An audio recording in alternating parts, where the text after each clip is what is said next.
சாதாரணமா உற்சவங்கள்ல நாம சங்கீர்த்தனம் நடக்கும். ஆனா நாம சங்கீர்த்தனமே நித்தியோத்சவமா நடக்கும் பண்டரியில. ஒரு பக்தர் கேட்கிறார், கரி பக்ஷிகா சுகர ஸ்வான ஸ்வாபத மார்ஜாரன், ஹே பாண்டுரங்கா, ஒரு பறவையாவோ பன்னியாவோ நாயாவோ பூனையாவோ ஒரு மிருகமாவது எனக்கு ஒரு பிறவி கிடைக்குமா? இந்த பண்டரிபுரத்துல நானும் உலாவுவேனான்னு கேட்கிறார். இப்படி உலாவுவேனான்னு ஏங்கினவர் 700 வருஷங்களுக்கு முன்பு ஆரம்பிக்கப்பட்ட வாரி யாத்திரை இன்றைக்கு 10லேருந்து 15 லட்சத்துக்கும் தாண்டி மக்கள் இந்த ஆஷாட மாசம், அதுவும் ஆஷாட ஏகாதசி அன்னைக்கு ஒரு கூட்டம்னா கூட்டம், காணற்கரிதான கூட்டம் பண்டரியில அப்படியே அழுவா. இதுதானே நிச்சலமான பக்தின்னு ஏங்கி அழக்கூடிய ஒரே கோஷம் தான், எந்த பேச்சு கோஷமும் கேட்காது. விட்டோ பாரகுமாயி விட்டோ பாரகுமாயி விட்டோ பாரகுமாயி விட்டோ பாரகுமாயி நாமகோஷம், ஜால்ரா கோஷம் துலங்க. பூ வைகுண்டம் அப்படின்னா பண்டரிபுரம், பூலோக வைகுண்டம். நம்ம தமிழ்நாட்டில் பூ வைகுண்டம்னா ஸ்ரீரங்கம். ஆனா பொதுவா இந்தியாவுக்கு பூ வைகுண்டா அப்படின்னா பண்டரி அப்படின்னு கண்ணை மூடிக்கொண்டு சொல்லக்கூடிய பக்தர்கள். முன்னொரு காலத்துல சூரிய நாராயண சுவாமியை உபாசிக்கிற ஒரு குடும்பம். அவர்களுக்கு குலதெய்வமே சூரிய நாராயண சுவாமி தான். அவருடைய சின்ன பையன் ஒரு 5 வயசு புள்ள பானு. பானுக்கு பூணல் போட்டார், உபநயனம் பண்ணி அச்சுதாய நமக சொல்லுடா. எல்லாம் வக்கணையா பேசுவான், அச்சுதாய நமகான்னு உடனே இப்படி வாய மூடின்றுவான். என்னடா இது அச்சுதாய நமகம் போது உனக்கு என்னடா வல்லடி வந்தது, வாயே திறக்க மாட்டேங்கிற, அரணை மாதிரி மூடிண்டே இருக்கான்னு அப்பா அடிக்கிறார், அம்மா அடிக்கிறா, பாட்டி தாத்தா அடிக்கிறான், போறவன் வரவெல்லாம் அடிக்கிறான் அந்த குழந்தைய. அவன் அச்சுதாய நமகம் போது வாயை மூடிண்டா வாயே திறக்கிறது இல்லை. இது ஒரு நாள் ரொம்ப ரசபாசமாய் அப்பா சொன்னார், நீ என்னடா பூணல் போட்டாச்சு ஒழுங்கா சொல்ல மாட்டேங்கிற, அச்சுதாய நமகனா வாயை கெட்டியா முடிக்கிற, வெளில போடா, அப்ப இந்த வீட்டிலே இருக்க வேண்டாம்னு வெளில அனுப்பிச்சுட்டார். அந்த பிள்ளையும் விறுவிறுன்னு எங்கேயோ போறது. அம்மா சொல்றா அப்பா கிட்ட, இந்த பிள்ளை எங்கேயோ போறானேன்னு. அவன் எங்கடி போறான், 5 வயசுக்கு பக்கத்தாத்துல போய் விளையாடுவான் அப்படின்னார். இந்த பிள்ளை, இந்த பானு குட்டி பையன் இருக்கேன், நடந்து நடந்து நடந்து நடந்து எங்கேயோ போறது, கோச்சுன்னு எங்கேயோ போறது. அப்படியே கால் போன போக்குக்கு போய் காட்டுக்கு போயிடுது. காட்டுக்குள்ள இன்டீரியர் காடுக்கு போயிடுது. அது திருப்பி வீட்டுக்கு வரணும்னு தான் நினைச்சுக்கிறது. ஆனா அதுக்கு வீட்டுக்கு வர்றதுக்கு வழி தெரியல, கிரகத்துக்கு வர்றதுக்கு வழி தெரியல. அப்படியே காடு பகல்லையே இருட்டி இருக்கும், இப்ப இருட்டா போயிடுது, கேட்கவே வேண்டாம், கண்ணே தெரியல. இந்த குழந்தை அப்படியே அழறது, எங்க போறதுன்னே தெரியல. ஆனா ஒரு பக்கம் ஒரு சிதிலடைந்த கோவில், அந்த சிதிலமடைஞ்ச கோவில் அங்க ஒரு மூர்த்தி இருந்தது, ரொம்ப பாழஞ்ச கோவில். ஆனா அந்த கோவில் மூர்த்தி யாரு அப்படின்னு பார்த்தா இவர்களுடைய குடும்பம் உபாசனை பண்ற சூரிய நாராயண சுவாமி. ஓ, இந்த உமாச்சி தானே நம்ம தினம் ஆத்துல பாக்குறோமேன்னு ரொம்ப ஃப்ரெண்ட் ஆயிடுது அந்த சுவாமிகிட்ட. இந்த பகவான்கிட்ட இருக்கு, அழுதுண்டே இருக்கு. அந்த குழந்தை அழுதுண்டே கேட்கறது, நான் என்ன பண்ணுவேன் சுவாமி, அச்சுதாய நமகான்னு சொல்லு அப்படின்னு. உடனே எனக்கு அப்படியே மனசு உன்மத்தம் ஆயிடுறதே, அதுக்கப்புறம் பேச்சே வரமாட்டேங்கிறதே, யாருமே புரிஞ்சுக்க மாட்டேங்கிறாளேன்னு ராத்திரி முழுக்க அழறது, பசி பசி பசின்னு அழறது. பசின்னு சொல்ல ஒரு கை குழந்தைக்கு பால் கொடுக்கறது, பசி பக்கம் மரியாதை. அதனால அந்த குழந்தை படபடபடன்னு பசியா ராத்திரி முழுக்க பாலை குடிச்சுடுத்து. அந்த கை யாருன்னா சூரிய நாராயண சுவாமியே கொடுக்க அந்த குழந்தைக்கு தட்டி கொடுத்து மந்திரோபதேசம் பண்றார். என்ன மந்திரோபதேசம்? விட்டல் விட்டல் விட்டல் விட்டல் விட்டல் விட்டல் விட்டல் விட்டல் விட்டல் விட்டல் விட்டல் விட்டல் அப்படின்னு விட்டல விட்டல விட்டலான்னு மந்திரோபதேசம் பண்ணார். இந்த மந்திரோபதேசத்தை சூரிய நாராயண சுவாமியே பண்ணாருன்னா அதுக்கப்புறம் என்ன, அப்படியே ஒரு வாரம் பிரஜையே இல்லை அந்த பிள்ளைக்கு. அப்படியே பேச்சு மூச்சு இல்லாம இருக்கான், அப்படியே இருக்கான். அவனுக்கு திருப்பி வீட்டுக்கு போகணும்னு தோணல. காட்டுக்கு சமைத்து பொறுக்கிறதுக்காக ஒருத்தன் வரான். இந்த கோவில்ல ஏதோ ஒரு சத்தம் கேட்கறதேன்னு பார்த்தா இந்த பானு, என்னப்பா உனக்கு வீட்டுக்கு போறதுக்கு வழி தெரியலன்னு ஐஷன் வந்து விட்டா. அந்த பிள்ளை சொல்லிடுது, எனக்கு இனிமே எனக்கு உலக விஷயத்துல நாட்டம் இல்லை, அதனால நான் அப்படியே க்ஷேத்ராடனமா போறேன் அப்படின்னு சொல்ல. அப்படிதான் இந்த குட்டி பானுதாசர் க்ஷேத்ராடனம் பண்ணிட்டே இருக்கார். இது இப்படியே இருக்கு. இந்த கதையை இப்படியே ஒரு ஓரமா வச்சுப்போம். பண்டரிபுரத்துல அபங்கம் நம்ம பார்த்தோம். ஒரு க்ஷணமும் ஜல் ஜல் ஜல் ஜல்னு நாமகோஷம், ஜால்ரா கோஷம், விட்டல விட்டலான்னு. பண்டரிபுரத்துல அபங்கம், பண்டரிபுரத்துல ஒரு பெரிய மேளா நடக்கிறது, அபங்க மேளா நடக்கிறது. அதுக்கு பணம் தேவைப்படுறது. அதனால ஒரு பிராமணர் என்ன பண்ணார், இங்க இருக்கிற நல்ல ஆஸ்திக ராஜா யார் அப்படின்னு பார்த்தா கிருஷ்ணதேவராயருடைய சகோதரர் ராமராயர், நல்ல ஆஸ்திகர், அம்பாள் உபாசகர் அவர். சரி, அவர் ஹம்பியில் இருக்க, அதனால அவர்கிட்ட போய் கொஞ்சம் பணம் கேட்போம் அப்படின்னு அவர்கிட்ட போறார். ஆனா அவருக்கு எந்த சாமியும் பிடிக்காது, அம்பாள் மட்டும்தான் பிடிக்கும். அவர்கிட்ட போய் யார் யார்கிட்ட என்னென்ன பேசணுமோ, யாருக்கு யாரை பிடிக்காதோ அதெல்லாம் தெரிஞ்சுக்கணுமோனோ இவர் நேராக போனார். சுவாமி கொஞ்சம் பணம் வேணும் அப்படின்னு கேட்டார். ஐயா உன்னை எப்படி அப்படின்னா அழுக்கு வேஷ்டி, ஒத்த பூணல், செம்பட்ட முடி, பணம் வேணுமா அப்படின்னு ரொம்ப இளக்காரமா கேட்கிறார். அவர் சொல்றார், என் கோவில பாத்தியா ராஜா, இங்க ராஜராஜேஸ்வரி எப்படி ஜொலிக்கிறா பார், வைரத்திலையும் வைடூரியத்திலையும். உங்க சாமி பார் ஒரு மேளா நடத்துறதுக்கு பணம் இல்லைன்னு என்கிட்ட பணம் கேட்க வந்திருக்கள் அப்படின்னு சொல்றார். பாண்டுறங்க, நான் பாண்டுறங்க, எங்கேருந்து வந்தா உங்க பாண்டுறங்க அப்படின்லாம் சொல்றார். உங்க ஊர் என்ன பெரிய ஊரா அப்படின்னு கேட்ட உடனே இப்போ நமக்கு ஏதாவது பதில் சொன்னாதான் கௌரவமா இருக்கும். அதனால இந்த டொனேஷன் வசூலுக்காக வந்திருக்காருல இந்த பக்தர் சொன்னார், உங்க ஊர் பெரிய ஊரா அப்படின்னு கேட்டா இவருக்கு என்ன தோணெடுத்து, இவருக்கு தோணெடுத்துல இவருக்கு என்ன புரிச்சுதோ அவர் சொல்ல ஆரம்பிச்சார். ஆமா, எங்க ஊர்ல கோபுரமே ரத்ன கச்சிதமா இருக்கும் அப்படின்ட்டார். ராஜா பார்த்தா, என்னது உங்க ஊர்ல கோபுரம் ரத்னத்திலேயே கட்டியிருக்கேடா, என்னடா சொல்ற? இவன் அவர் கேட்கிறாருன்னு இன்னும் சந்தோஷம் தாங்கல. பிரகார சுவர்லாம் தங்கத்திலேயே இருக்கு அப்படின்னா, அப்படியா?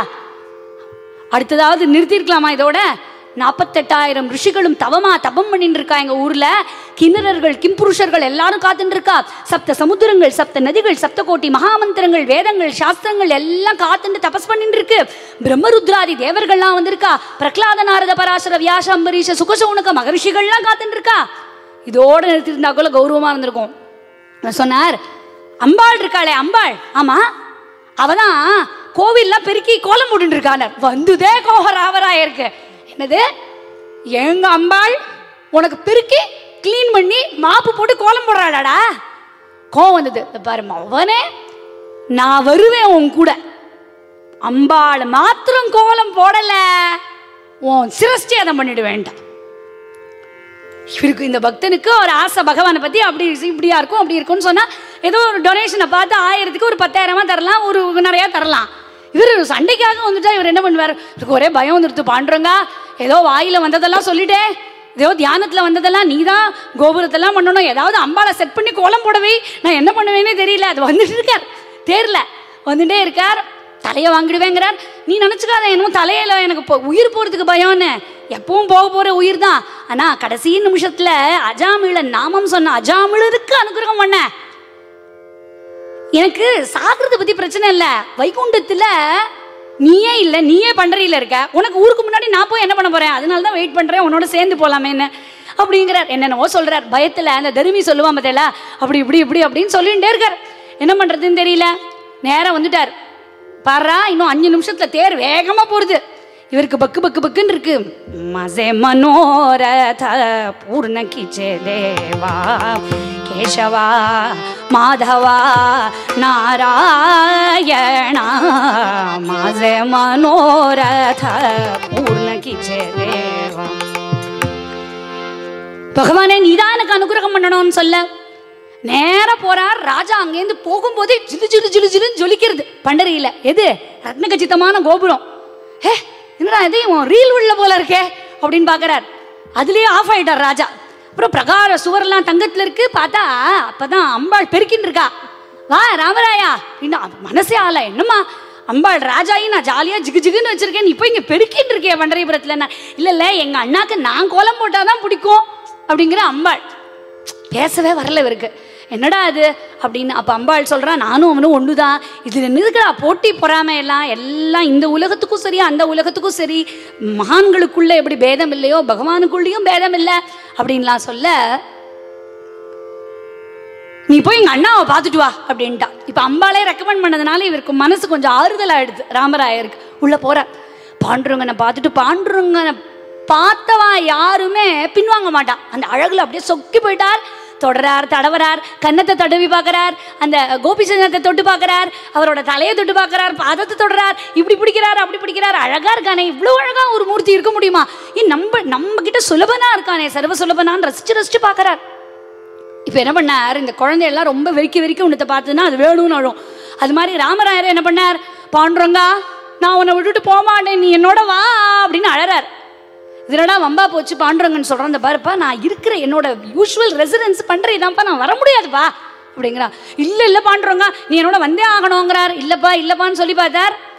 முடியவே முடியாது, நீ மாத்திரம் என்னோட வரலன்னு நான் பிராணத்தியாகம் பண்ணிவிடுவேன். உடனே பகவான் பார்த்துட்டு இது வம்பா போச்சு, அவருக்கு தெரியாதா, கொஞ்ச நாள் அங்கே போயிட்டு திருப்பி யூட்டர்ன் அடிச்சுன்னு வந்துள்ளான்னு அவருக்கு.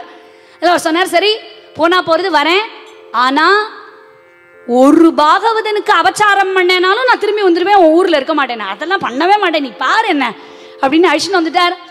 அங்கே ஜோராக இருக்குது. ஏன்னா பாண்டுரங்கனுக்கு அபங்கம் பிடிக்கும்னு தெரியாமல் தான் தெரிஞ்சதோ தெரியல. பாண்டுரங்கனுக்கு எப்பேற்பட்ட அபங்கம் பிடிக்கும், அவள்லாம் தங்களை மறந்து பக்தி பண்ணுற அபங்கங்கள் பிடிக்கும். இவர் என்ன பண்ணிட்டார், 6 to 7 ஒரு பாகவதர் வரணும், அபங்கம் பாடணும், அடுத்து அந்த ஆள் ஓடி போயிடணும், அடுத்தது 7 8 இன்னும் தரன்னு பணத்துக்கு பாட்டு பாட வைக்கிறார். பாண்டுரங்கனுக்கு பிடிக்கவே இல்லைங்க நிற்கிறதுக்கே. ஆள்லாம் செட் பண்ணி பாட வைக்கிறான். நான் பாட்டுக்கு என் பக்தனோட பக்தன் இருப்பேன், சாணி தட்டினா நானும் தட்டுவேன், மாவு அரைச்சா நானும் இருப்பேன், நான் இப்படி ஹாயா இருந்தவனை பிடிச்சி ஒரு இடத்துல வச்சு பாட்டை கேளு அப்படின்னு மிரட்டினா பாண்டுரங்கனாலே முடியல. இப்படியே இருக்கு. இங்க பண்டரிபுரத்துலேருந்து பாண்டுரங்கன் ஹம்பிக்கு வந்துட்டான் இல்லையா, இப்பவும் விட்டல் மந்திர் ஹம்பியில் அப்படி ஜொலிக்கும்.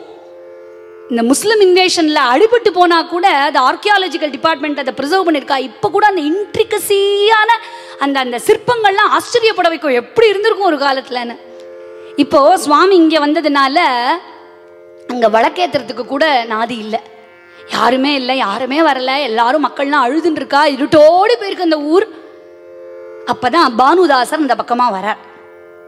எந்த நம்ம ஹீரோ பானு அந்த பக்கமாக வந்துட்டு பானுதாசர் பார்க்குறாரு, இப்படி இருக்கே நான் சபதம் எடுத்துக்கிறேன், பாண்டுரங்கனை மறுபடியும் கூட்டின்னு வரத்துக்கு நானாச்சு. அவர் என்ன கர்வப்படுறாரா அப்படின்னா கர்வம் இல்லை, அவர் பக்திக்கு பகவான் வசப்படுவான் அப்படிங்கிற நம்பிக்கையில நான் பகவானை கூட்டின்னு வரேன் அப்படின்னு விட்டார்.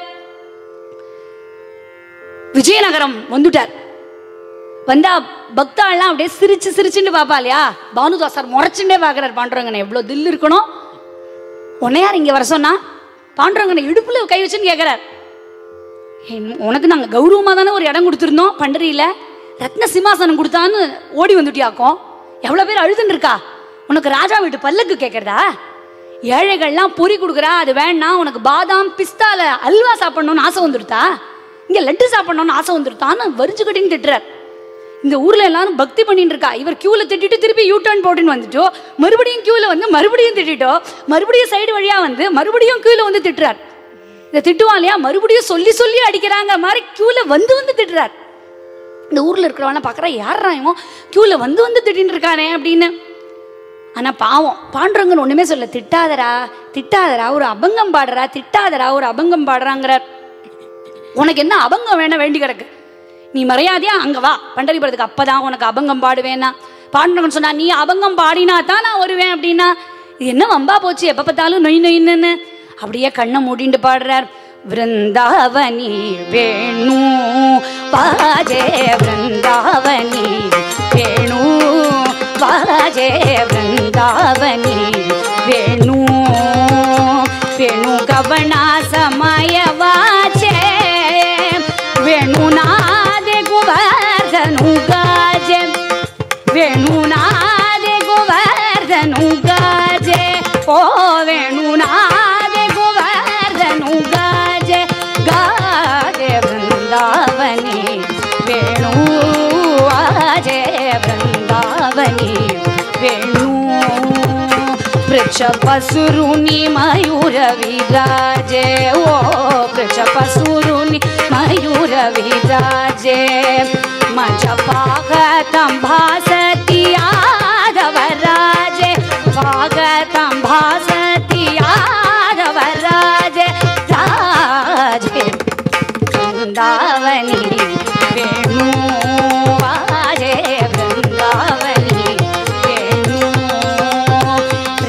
चाराचरू विसरली तृणचाराचरू विसरली गाई व्याघ्रये कढाईं जाली गाई व्याघ्रये कढाईं जाली पक्षी कुले निवांत रागिली वैरभाव समूल विसरली वृंदावनी